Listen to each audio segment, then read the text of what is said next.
আজকে আমাদের গন্তব্য টুমলিং। আমরা যাচ্ছি দার্জিলিং থেকে। তো আমাদের প্রথমে যেতে হবে মানেভঞ্জন। তবে রাস্তায় তার আগে আমরা এই যে দেখে নেব লেপচা জগৎ। এর আগে এখানে এসেছি বলে এইখানটা আমরা আর নেমে দেখিনি। তবে এরপরে যে জায়গাটা যাব সেটা হচ্ছে মিনি পেহেলগাম।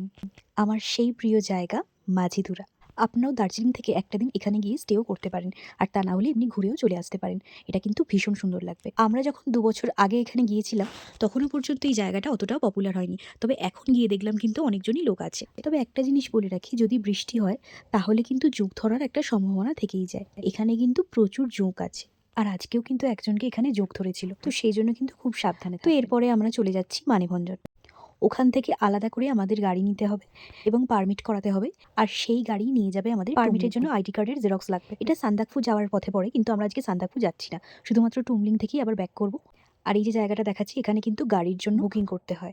এখানে গাড়ির রেট জায়গা অনুযায়ী বিভিন্ন ধরনের, যেমন টুমলিং পর্যন্ত অনেকটা কম, আবার কৈরিবাস পর্যন্ত গেলে এক ধরনের ভাড়া, আবার সান্দাকফু ফালুট গেলে আরেক ধরনের। আর ওখানে যত নাইট স্টে করবেন তার জন্য আরো এক্সট্রা ১,৫০০ টাকা করে দিতে হবে। আমাদের টোটাল ভাড়া পড়েছিল ৩,৫০০ টাকা একটা রাতের যাতায়াত নিয়ে।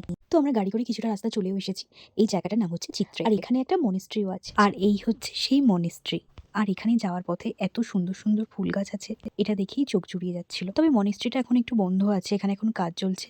কিছুদিন পরেই এদের এখানে পুজো আছে বলে। আর তাই বাইরে থেকেই এতটুকুই আপনাদের সাথে শেয়ার করছি।